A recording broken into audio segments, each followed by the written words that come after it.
Insights, o podcast do Bradesco.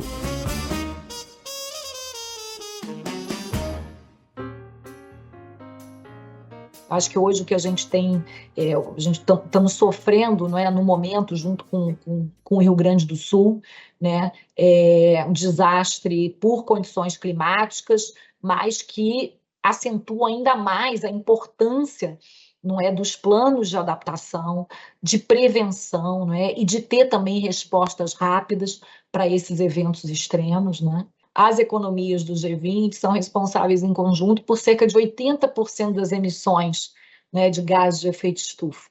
Então, também o G20, embora não seja o fórum por excelência multilateral na área de negociações climáticas, ele hoje exerce um papel importante. O Brasil tem colocado esse tema no centro, não é? Com a Força-Tarefa do Clima. Olá, tudo bem? Você ouviu agora alguns dos nossos destaques de hoje, mas tem muito mais. Eu sou a Juliana Maeda e este é o Insights, o seu podcast semanal com ideias que provocam um novo jeito de pensar. O G20 tem presidências rotativas anuais e o Brasil exerce a presidência do grupo de 1º de dezembro de 2023, o ano passado, a 30 de novembro de 2024, desse ano. E no fim desse ano, em novembro, a gente vai ter a cúpula do G20 no Brasil. O encontro consolidará uma série de reuniões que vão ocorrer até lá. E para falar quais são as discussões, o Insights traz essa semana a economista, diplomata e secretária de Assuntos Internacionais do Ministério da Fazenda, a embaixadora Tatiana Rosito, que está à frente do assunto de finanças do G20. Tatiana, muito obrigada, embaixadora Tatiana, muito obrigada por aceitar o nosso convite e é um prazer te conhecer e tê-la aqui no nosso podcast. Obrigada a você, Juliana. E também está conosco o nosso economista-chefe da Bradesco Asset, Marcelo Toledo. Marcelo, obrigada por participar mais uma vez comigo do Insights. Olá, Juliana, cumprimentar a embaixadora Tatiana, também agradecer aqui pela presença para essa conversa sobre o ambiente internacional. Muito bom. Eu queria começar, embaixadora, para falar um pouquinho do papel do G20, da nossa presidência, a importância da presidência do Brasil como o líder assim, desse grupo desde 2023, né, desde o final de 2023. Você podia compartilhar para a gente qual que é a importância do nosso papel e como é que funciona na prática o grupo, o dia a dia? Bom, Juliana, o G20 é chamado o principal fórum de cooperação e concertação, não é, econômica internacional. Para o Brasil é um momento muito especial, um momento em que o Brasil volta desde o início do ano passado com muita força à cena internacional, ao multilateralismo, e o G20 é um fórum em que, né, que promove o diálogo entre as principais economias globais. Num mundo com tantas incertezas, né, e conflitos, né, atualmente, o diálogo é de suma importância, né? Então, para nós, presidir o G20 nesse momento e poder trazer temas que são caros ao Brasil, mas também aos países em desenvolvimento, é muito importante. Embaixadora, a gente sabe e tem acompanhado, quer dizer, mais ou menos o funcionamento das discussões dentro do G20, quer dizer, que acontecem por meio de duas trilhas. Se você pudesse começar explicando um pouquinho como funcionam essas duas trilhas, os temas de debate em cada uma delas. A gente sabe a liderança do Ministério da Fazenda na trilha de finanças, como se organizam esses debates? Obrigada, Marcelo. Essa é importante para a gente seguir adiante. Então, temos duas trilhas. Uma é a chamada trilha financeira, que foi aquela que surgiu desde 99, e ela é bastante institucionalizada, né? É a trilha que é co-presidida pelos ministros da Fazenda e presidentes ou governadores de bancos centrais. ela hoje conta com cerca de 8 grupos de trabalho ou iniciativas. E temos a trilha de Sherpas, né? O Sherpa, que é considerado uma palavra que vem da tradição do Himalaia, aquele que guia, não é, que orienta, porque os Sherpas vão tratar da declaração que vai ser a declaração dos chefes de Estado, dos BRICS, do G20, vão construir esses consensos políticos, né, para a nossa cúpula em 18 e 19 de novembro, no Rio de Janeiro. Então, na trilha de finanças, nós temos 8 grupos, e na trilha de Sherpa já temos cerca de 15 grupos. Além disso, o Brasil propôs a criação de 2 forças-tarefa. Uma força-tarefa de combate, de mobilização global para o combate à fome e à pobreza, e uma força-tarefa de mobilização global contra as mudanças climáticas. E o que elas trazem de particular é que elas juntam as 2 trilhas. Então, nós temos um pouco a discussão da ambição política e da ambição desses objetivos, né, de 2 temas que são temas hoje fundamentais para a própria humanidade. Nós tivemos um grande aumento de novo da pobreza no pós-Covid, não chegamos na situação anterior ainda, então a situação de fome e pobreza, né, que atingem mais de 750 milhões a fome no mundo, né, e restrições alimentares, continua sendo uma das grandes marcas de atualidade, o que não se coaduna com um mundo onde nós temos, na verdade, alimentos sobrando, né? E também muitos recursos. Então, é um pouco uma questão de a gente pensar como isso é distribuído. E o clima também está muito relacionado, né? Aqui é uma das grandes emergências hoje da humanidade, que afeta a todos, afeta a produção, afeta a distribuição, e também a gente vai ver que há uma grande convergência entre a incidência, né, de desastres climáticos e pobreza. Então, são temas que se comunicam muito. Para concluir, e mencionando as 8 grupos de trabalho ou iniciativas, né, da trilha de finanças, eles são 4 grupos de trabalho que são bastante institucionalizados. Então, além da presidência, nós temos co-presidentes ou co-chairs. Então, temos o grupo de economia global, que discute os principais temas relativos à macroeconomia, políticas fiscais, monetárias, emprego, atividade. Nós trouxemos esse ano uma agenda bastante focada também no papel das desigualdades, né, sobre as políticas macroeconômicas e como que a própria transição climática, quais os efeitos distribucionais dela, distributivos, né, além da criação de espaços fiscais para investimentos, não é, nesse novo modelo da nossa transição para uma economia de baixo carbono. O grupo de arquitetura financeira internacional, que é um grupo bastante também por excelência da trilha financeira, em que nós discutimos temas relativos a, digamos, como nós chamamos, Global Safety Net, né? Aos recursos financeiros à disposição para o equilíbrio financeiro, temas de regulação que também perpassam, mas há um grupo também separado, levado pelo Banco Central sobre isso. Os temas de reforma dos bancos multilaterais de desenvolvimento, é um dos grandes temas que o Brasil traz nesse ano, seguindo o rastro da presidência indiana, mas propondo ir um passo além. E temas de dívida também, temas de dívida externa, né, e de reforma da governança das instituições financeiras.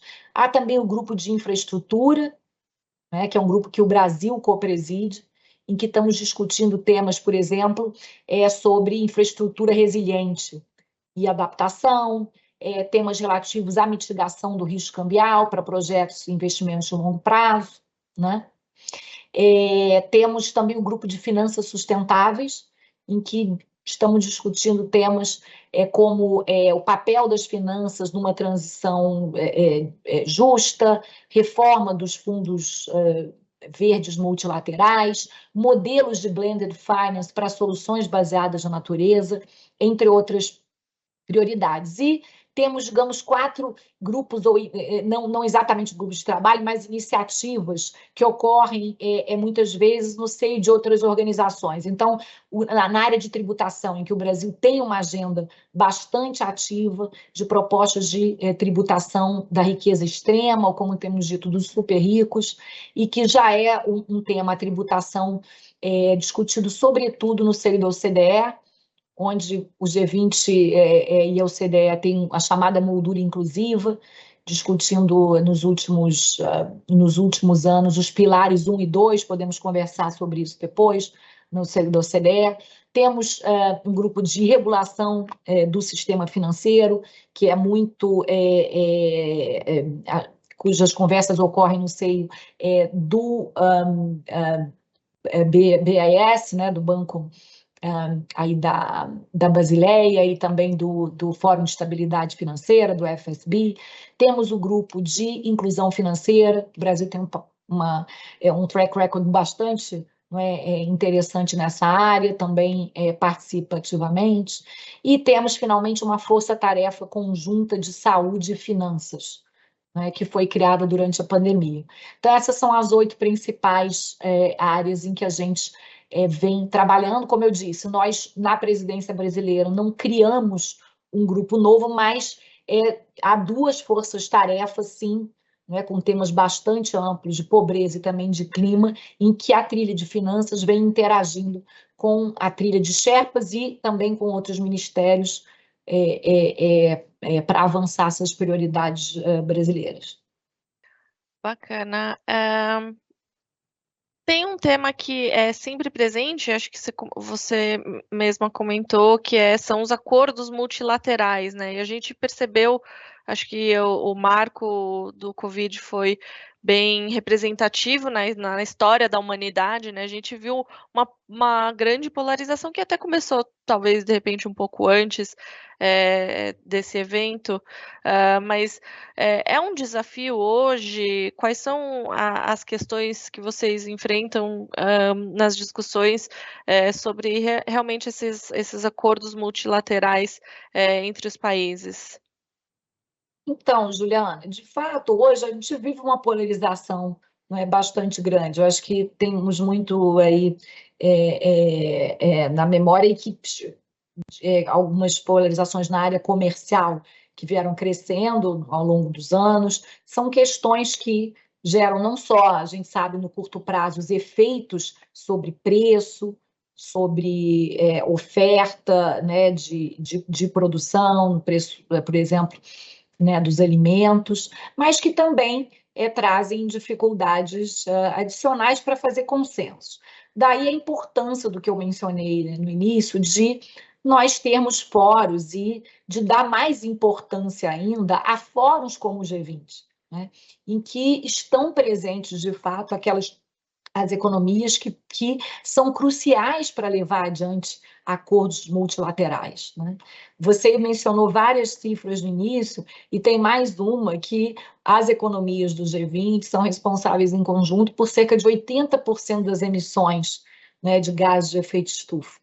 Então, também o G20, embora não seja o fórum por excelência multilateral na área de negociações climáticas, ele hoje exerce um papel importante. O Brasil tem colocado esse tema no centro, com a Força-Tarefa do Clima, que é coordenada aqui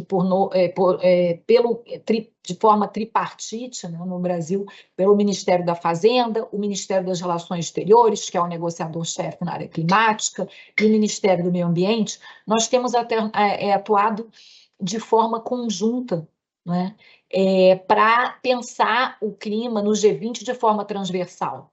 Porque a verdade é que ele está presente em quase todos os grupos.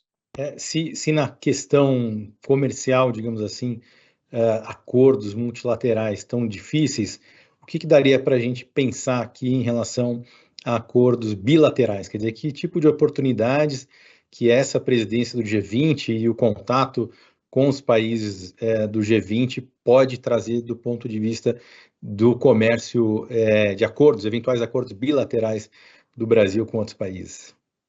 Então, Marcelo, como você sabe, assim, e vamos falar de forma assim mais ampla, falando lato sensu de acordos bilaterais, digamos, de entendimentos ou de protocolos, eu acho que isso realmente enriquece bastante. Eu vou comentar as nossas possibilidades, né?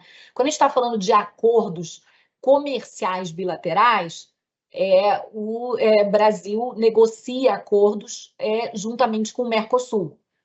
Então, nós não negociamos acordos comerciais, tarifários isoladamente. Mas nós tivemos alguns avanços, né? O ano passado foi importante, o Mercosul selou um acordo com Singapura, não é? Ainda se tenta, ainda conversas, não é? Para avançar no acordo com a União Europeia e outros. Então, essa primeira parte comercial, eu acho que foram feitos avanços, eu acho que há sim uma intenção de aprofundar essa inserção brasileira, né? Nós fizemos, inclusive, ajustes na proposta, né, do acordo com a União Europeia, e esse tema está em negociação, e há um grande interesse em seguir por aí, aumentando ainda mais o potencial para inserção, tanto para as exportações, como para se inserir, né, nas correntes globais, né, de uma forma bastante eficiente. Acho que, do ponto de vista bilateral, fica muito claro que nós estamos vivendo um momento muito especial, né? E eu acho que aqui, falando também em nome aqui do Ministério da Fazenda, algo que expressa muito bem é o plano de transformação ecológica, né? Que já recebeu apoios de autoridades de vários países, incluindo alguns apoios formais dos Estados Unidos, da Alemanha, né? E visa a colocar, a gente mostrar todo o potencial do Brasil na nova economia verde, né? Então, de um ponto de vista interno, você tem um plano que busca oferecer os incentivos adequados, né, para a transformação produtiva brasileira, de forma que se aproveite todo o potencial, né? Do ponto de vista regulatório, do ponto de vista tributário, de incentivos. Mas você também tem um plano que expressa um plano de desenvolvimento nacional, um caminho a seguir, que não é só do Ministério da Fazenda, ele é feito coordenado, mas em conjunto com outras áreas, e que tem 6 eixos, né, incluindo finanças sustentáveis, né? Acho que tivemos alguns aí já, como diriam, algumas early harvest nesse ponto, né, que foram lançadas no ano passado, seja o início que está para aprovação final do Congresso do mercado de carbono, o início de uma taxonomia sustentável, o lançamento exitoso de bônus verdes, o programa Ecoinvest para mitigação do risco cambial e facilitação e atração de capitais, não é? Internacionais para investimentos de longo prazo. Então, o eixo das finanças sustentáveis foi muito rico, né? Foi um dos primeiros abordados. Mas há outros de grande potencial, seja na transição energética, em que o Brasil se coloca desde, né, como uma potência, não energética limpa, e se relaciona isso diretamente a um eixo de adensamento tecnológico, ou seja, buscar também reconhecer isso cada vez mais como um incentivo para a atração de indústrias nessa área, em novas energias, novos materiais, minerais, né? E fomentar, não é, pesquisa também nessa área. A bioeconomia, né, que é um mundo por si só, desde a agricultura, dos sistemas agroalimentares, passando por tecnologias, por florestas e o aproveitamento de todo esse manancial que o Brasil tem, né? Infraestrutura verde, né, e adaptação. Acho que hoje o que a gente tem, a gente estamos sofrendo, não é, no momento, junto com o Rio Grande do Sul, né, um desastre por condições climáticas, mas que acentua ainda mais a importância, não é, dos planos de adaptação, de prevenção, não é, e de ter também respostas rápidas para esses eventos extremos, né? Então, economia circular também é um outro eixo. Então, é um plano que busca gradualmente, né, com medidas que estão sendo discutidas, seja no governo e depois, claro, submetidas ao Congresso e na sociedade. É um plano que busca dar esses incentivos e que ele pode ser visto em conjunto com outras, também com outras iniciativas, por exemplo, o plano, não é, de aceleração do crescimento, os investimentos já anunciados, também os planos que estão em gestação no Comitê Interministerial de Mudança Climática, os planos setoriais para adaptação, são 15 planos setoriais, mais 7 planos na área de mitigação. Então, esse conjunto, não é, de planejamento, não é, do Estado, ele pode ser muito importante para dar os sinais adequados para alavancar ainda mais os investimentos privados, porque está claro que não há os investimentos públicos, né, seja domésticos ou concessionais internacionais, não vão conseguir fazer, não sozinhos a transição. Nós precisamos de todo um alinhamento de fluxos financeiros para fazer essa transição, e isso está no centro do nosso plano de transformação ecológica, mas também do G20. É uma agenda doméstica que está muito conectada com a agenda internacional. Outra área é hidrogênio verde, né? Por exemplo, em que a ideia é que o Brasil possa não somente atrair, ser um grande polo, né, de produção de hidrogênio verde pela riqueza da matriz energética, mas que também não só exporte, né, mas que possa usar os subprodutos, né, por exemplo, para fertilizantes, que você possa usar todo esse novo ciclo, digamos, que envolve novas indústrias e novos materiais, como um trampolim, ou como nós, não é, como se tem dito, uma nova industrialização brasileira, ou neoindustrialização. A gente sabe que o Brasil, em termos percentuais, não é, a indústria caiu bastante como percentual, não é, do PIB, mas esse momento é um momento em que ele é muito propício para que isso aumente. Um setor, embaixadora, que tem atraído bastante atenção do receptor de investimentos recentemente foi a parte de veículos, né? Veículos elétricos, a gente viu vários anúncios nos últimos meses de instalação de novas plantas ou investimentos mesmo de já empresas estabelecidas aqui. Esse é um setor que daria para citar como exemplo de um potencial novo? Com certeza, Marcelo. Eu acho que é um setor, e aí a ideia é que não só, primeiro, pela força aqui, não é, do seu mercado, mas também que isso possa significar um potencial exportador e que promova, né, esses links para frente e para trás, forward e backward, que a gente, como eu tinha mencionado antes, né, isso tudo vem de forma integrada, também está integrado a novos materiais, está integrado à produção de baterias, está integrado também à produção de semicondutores. Perfeito. Mudando um pouquinho de tópico aqui para a gente falar da governança das organizações multilaterais, quer dizer, aqui a gente, talvez exemplos mais concretos, o FMI e o Banco Mundial são organizações multilaterais, e a gente tem visto o Brasil propor, junto a outros países também, uma agenda de que os emergentes, de alguma forma, ganhem maior espaço dentro dessas instituições. De outro lado, naturalmente, os países desenvolvidos acabam sendo aqueles que contribuem, digamos, financeiramente mais com essas organizações. Quer dizer, como é que é um pouco desse debate, onde o Brasil, quer dizer, pretende, junto com os outros países que propõem mudança, onde se pretende chegar? Quer dizer, o que é reestruturar essas instituições? Então, Marcelo, sim, é a bandeira e é uma das grandes prioridades, não é, brasileiras no G20. Né? O Brasil tem 3 grandes prioridades na área de combate à fome e à pobreza, transição energética e desenvolvimento sustentável e equilibrado, nas suas 3 dimensões, e a reforma das instituições de governança global. Seja reformas políticas, isso se expressa muito na posição brasileira em relação ao Conselho de Segurança da ONU, mas no nosso caso aqui nós estamos tratando, sobretudo, das instituições financeiras, do Fundo Monetário e dos bancos multilaterais. Em parte, isso vem sendo expressado já há algum tempo, né?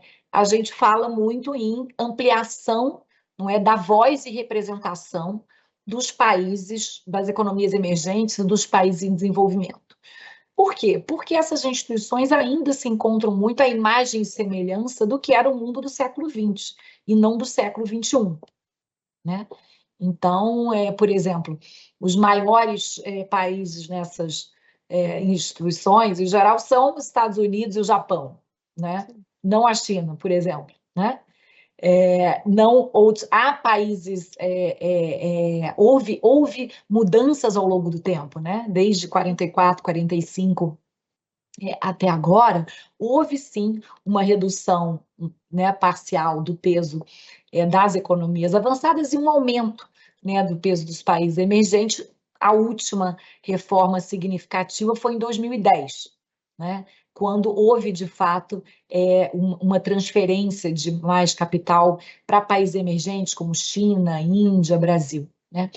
E isso é importante porque você ter mais voz e representação, né, amplia a sua capacidade de fazer valer políticas que vão ao encontro, não é, desses países e que possam expressar a diversidade mundial, né? Nos bancos multilaterais, nós uma proposta central do G20 brasileiro é de construir um roadmap, um roteiro para bancos melhores, maiores e mais eficazes. Então, isso envolve uma revisão das operações para serem mais ágeis, para que você pense esses bancos como sistema. Envolve também ampliar, não é, a capitalização, os recursos desses bancos e um melhor uso dos recursos que já vem acontecendo no que se chamado processo de a moldura de adequação, não é, de capital, aumentar o apetite a risco dessas instituições, dado que a gente vive num mundo com muitos novos incertezas e muitos riscos também, né, identificados e que podem ser e também tornar, então, esse sistema mais efetivo. Agora, parte disso também significa sempre manter uma diversidade e ampliar, né, também a voz e representação dos países. Para quê? Para fazer com que os objetivos e os mandatos dessas instituições sejam implementados em consonância com as nossas prioridades.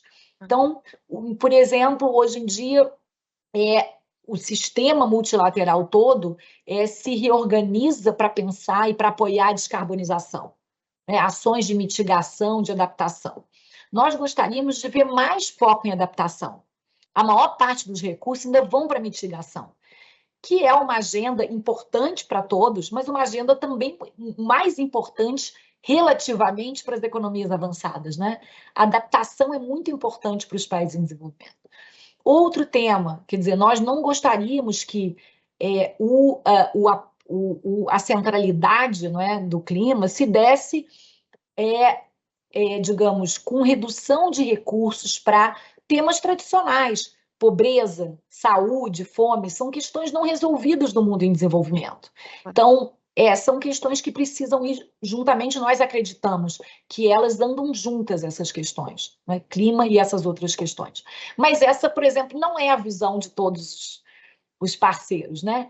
Então, nessas nuances, por causa, não é, e para fazer com que a voz de países como o Brasil e outros que representam a maior parte da população mundial possa ser ouvida, é que nós achamos importante também continuar lutando por uma mudança na governança das instituições em direção a mais voz e representação dos países em desenvolvimento e economias emergentes.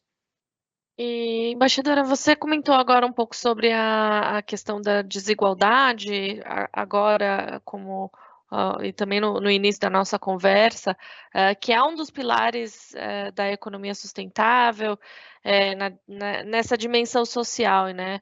Então, quais são as ações práticas que no G20 vocês conversam, porque efetivamente vão ser os países emergentes quem vão ser os maiores beneficiados nessas ações, né? E de que maneira conseguir chegar a atingir esses objetivos para reduzir essa desigualdade, que a discussão que a gente ouve aqui no meio econômico é que a desigualdade tem aumentado, né? Exato, Juliana. Assim, os dados que a gente tem nos últimos anos, a última década, um pouco mais, foi muito rica, não é, em pesquisas na área, não é, de desigualdade. Temos agora a produção do relatório sobre desigualdade global, que mostra, né, uma concentração muito grande, não é? Que E tem absurda, aumentado, né, essa que tem concentração. a concentração, justamente a concentração e a desigualdade global entre as pessoas tem aumentado. Houve, até o início, os dados disponíveis até a pandemia mostravam, ou seja, um aumento da desigualdade dentro dos países, né? E nas últimas, um aumento grande da desigualdade, com concentrações enormes no 1%, né? Daqueles que detêm 1% da riqueza, e mais de 40%, e daqueles, os 50% mais pobres detendo um pedaço muito, muito pequeno da renda global. Mas o que também, até pelo menos os dados mostravam, foi uma redução da desigualdade entre os países, que, na verdade, se você for quebrar essa, não é, e buscar entender esse fenômeno, ele se relaciona sobretudo, não é, ao crescimento das economias asiáticas, né? Foi sobretudo um resultado, né, do crescimento das economias asiáticas. E a verdade é que agora também o que sobressai é o aumento da desigualdade, não é, dentro dos países. E uma das principais propostas brasileiras para isso é olhar para a tributação, né? Olhar e colocar o foco numa tributação mais justa, né? Na tributação dos super ricos. Nós trouxemos para a reunião do G20 a primeira reunião de ministros da Fazenda e presidentes do Banco Central, que se realizou em São Paulo em fevereiro. Trouxemos a participação do professor Gabriel Zucman, né, do Observatório Europeu, né, na área de tributação, que tem uma proposta interessante, né, de tributar os 3.000 principais bilionários do mundo em 2% da riqueza, o que permitiria somar cerca de entre 200 e 300 bilhões por ano. Né? Então, seria uma possível fonte de contribuição que poderia, para os bilionários, talvez não vá mudar muito, né? Não vai mudar o seu padrão de vida, não vai mudar, mas pode contribuir muito para alguma coisa. Né? Isso tem sido, nós também estamos trabalhando para que na terceira reunião de ministros nós possamos chegar numa declaração, né, no âmbito do G20, não é, em apoio a medidas na área de tributação. Não é só essa medida de tributação da riqueza, se pode, claro, há muitas coisas que podem ser pensadas em termos de continuar seguindo trabalhando por uma tributação progressiva. Claro que o lado dos gastos também é muito importante, né? Não tem dúvida. Mas essa é uma disparidade que salta aos olhos, sobretudo porque nas últimas 2 décadas a concentração foi muito grande, né? E o aumento do número de bilionários, e que você poderia conseguir, né, talvez sem tanto esforço individual, conseguir uma distribuição que pode ser significativa. Então, assim, essa é uma. Nós estamos trabalhando em outras questões que buscam, nós temos falado assim, colocar no centro da agenda internacional as desigualdades, ou mainstream, né, as desigualdades nas políticas macroeconômicas. Isso demanda medidas, demanda você, por exemplo, ter contas nacionais que possam refletir de forma mais adequada a distribuição, Sim. não é? Então, esse é um trabalho que não se faz da noite para o dia. E para, assim, não também mencionar, eu acho que uma das dos grandes focos tem sido a força-tarefa de combate à fome e à pobreza, reforçando, e aí um tema muito caro, né, ao presidente Lula. O presidente instituiu essas 2 forças-tarefa, porque são né, a fome e a pobreza, assim, digamos, inaceitáveis, né, num mundo com o tamanho de Hoje em dia, recursos sim. hoje em dia. Então, como o G20 sendo o principal foro econômico de concertação econômica internacional, por que não usar, né, o seu peso político, a sua importância, os seus recursos para dar um impulso, né, a isso? Não se vai, não é recriar, porque há muita coisa feita no mundo, mas é pensar porque, apesar disso tudo, né, o que ainda pode ser feito, né, para que a cooperação nessa área possa contribuir para resultados, não mais importantes em nível nacional de combate à pobreza e à fome. Um tema super importante também é a questão de transição energética e o clima, questões de mudanças climáticas. O Brasil, a gente sabe, claro, é um grande produtor de energia elétrica limpa e também de energia em geral. Eu acho que a gente não pode abrir mão ainda do petróleo também como um potencial. Quer dizer, como é que o Brasil, dentro das discussões do G20, se posiciona em relação ao clima e em relação a atrair também eventuais investimentos que possam aproveitar essa matriz bastante limpa, né, praticamente sem igual no mundo, que a gente tem aqui de geração de energia elétrica, por exemplo? Então, Marcelo, eu acho que a gente tem, em alguns grupos diferentes no G20, nós temos trazido bastante atenção para o tema da transição energética, né, e a importância de alinhar incentivos e fazer com que os fluxos internacionais também, né, privados possam fluir juntamente com recursos concessionais. Acho que o diagnóstico principal é que há setores em que talvez os investimentos já ocorram de forma mais fácil, os riscos já estão mais mapeados, né? Você tem muitos investimentos já ocorrendo e na margem estão ocorrendo grandemente em energia eólica, em energia solar, né? Há também, agora, a transição, ela não exige e a descarbonização, né, vai exigir ainda esforços muito maiores, né? No nosso caso, né, em termos de mudança, não é, do uso do solo e agricultura, né? Mas claro que vai ter impactos também sobre a indústria. E o diagnóstico é que parte, não é, desses riscos ainda não são de investimentos, né, em novos setores, ainda não são tomados com o volume necessário, né, pelo setor privado, então há a ideia de pensar melhor mecanismos de blended finance, por exemplo, né?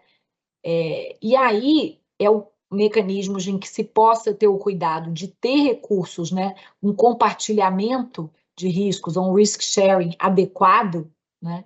Não para, como se diz, bailout, né? Não é bailout os investidores, mas é reconhecer muitas vezes que se não houver alguma coordenação, não é?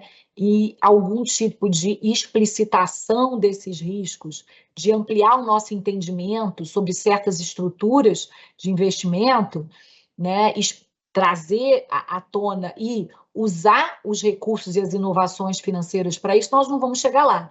Então, um exemplo, né, interessante é o programa EcoInvest, que foi lançado pelo Tesouro Nacional, em conjunto com o BID, o Banco Mundial também, né, que visa permitir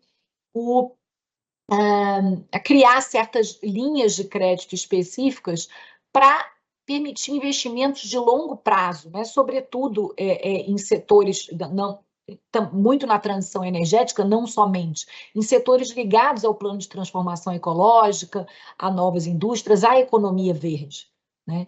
Então, e não necessariamente envolvendo subsídios, não é?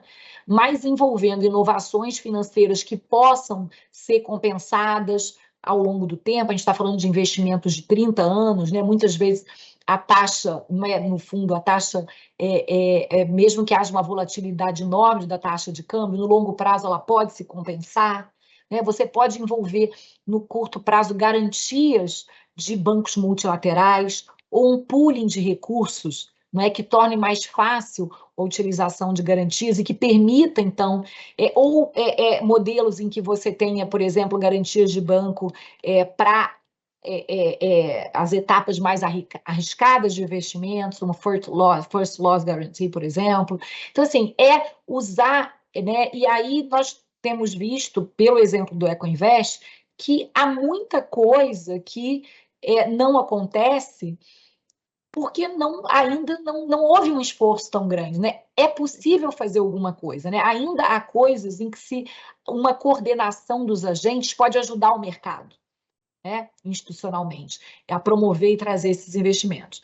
Então, eu acho que, bom, no G20, essa mas colocando, tem várias, digamos, atividades e prioridades brasileiras, eu citei uma delas, que é a mitigação do risco cambial, buscam contribuir para isso, mas há outras.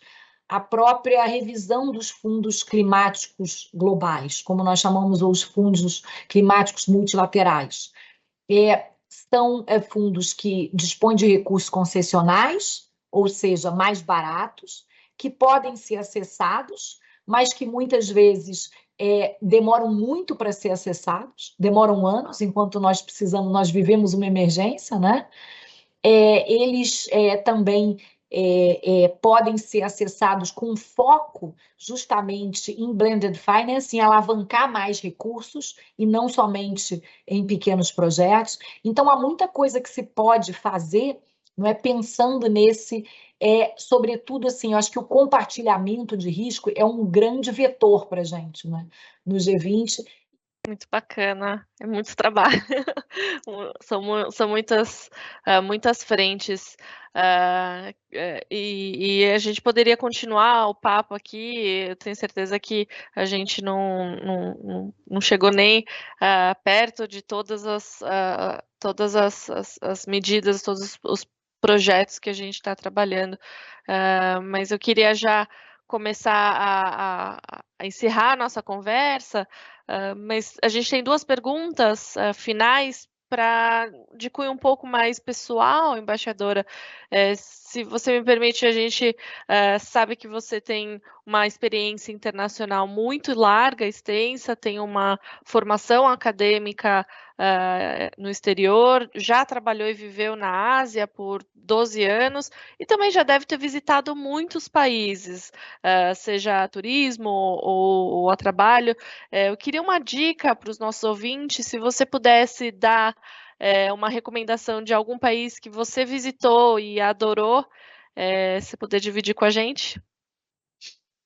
Olha, são tantos, né, Juliana? Eu acho que a beleza está na diversidade, né, de a gente poder, a beleza de poder morar em outros países, seja estudando, seja trabalhando, também no meu caso, como diplomata, tá, em poder criar empatias, conhecer melhor o outro, né, respeitar a diversidade.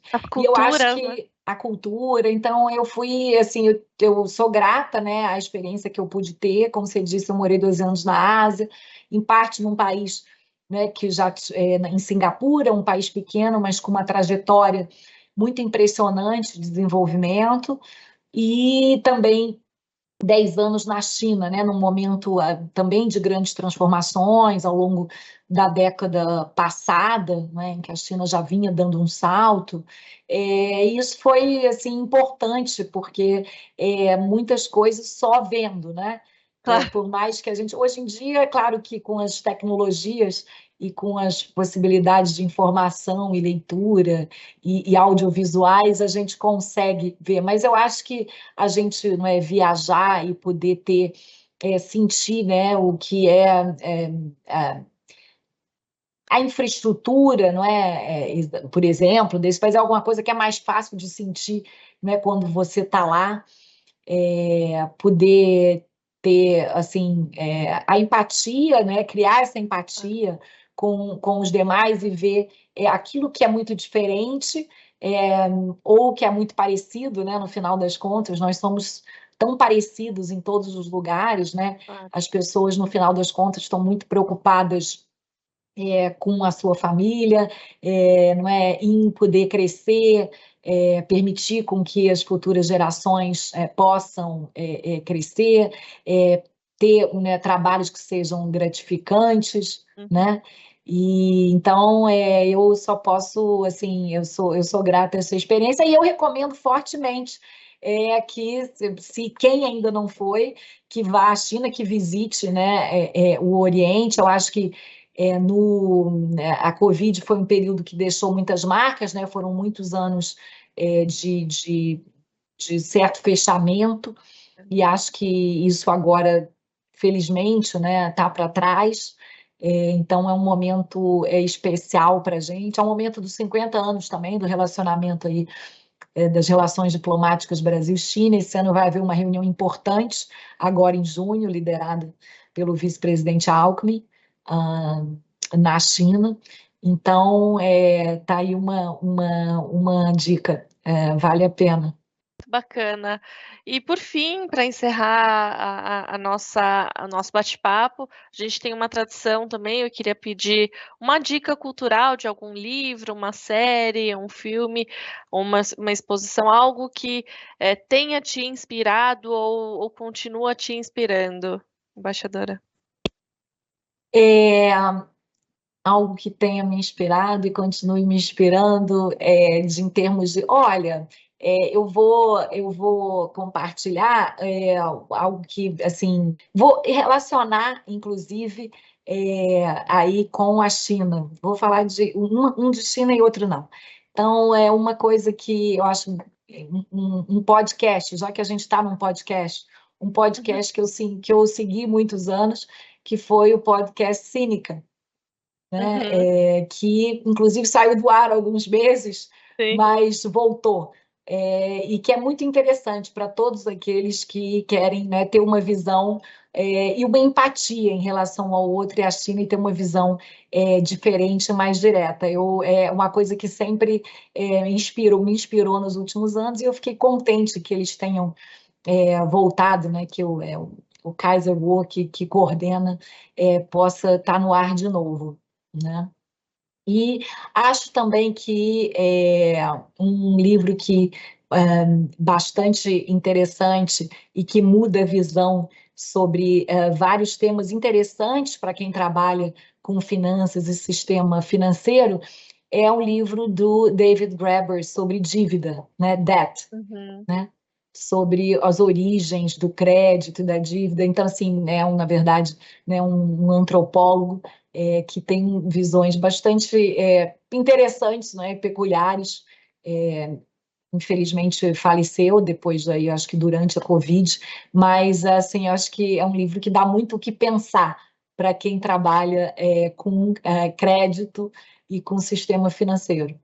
Bacana, obrigada. Marcelo, qual que é a sua dica para a gente hoje?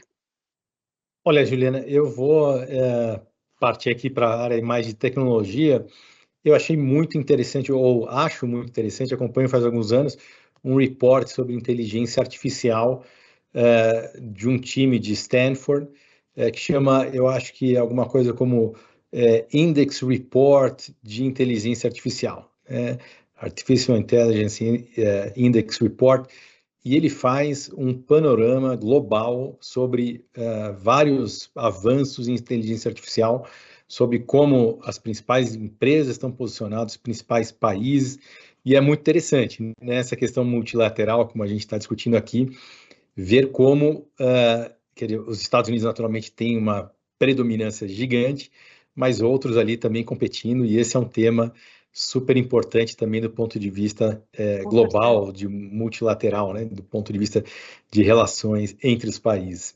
Então essa é a minha dica de hoje. Muito obrigada. E esse foi mais um episódio do Insights, o podcast do Bradesco. E eu tive o prazer de conversar com a embaixadora Tatiana Rosito. Tatiana, muito obrigada. Eu queria agradecer novamente a sua presença. Obrigada, Juliana. Foi um prazer estar com vocês. E eu também quero agradecer o economista-chefe da Bradesco Asset, meu colega Marcelo Toledo. Marcelo, obrigada pela sua presença hoje. Eu que agradeço, e agradeço também a embaixadora Tatiana. Muito obrigado. E você que nos acompanha já sabe que o Insights está nas principais plataformas de áudio, no YouTube e também no Instagram, no perfil podcast.insights. Siga a gente e fique por dentro das gravações, dos bastidores e muito mais. Tchau, até a próxima!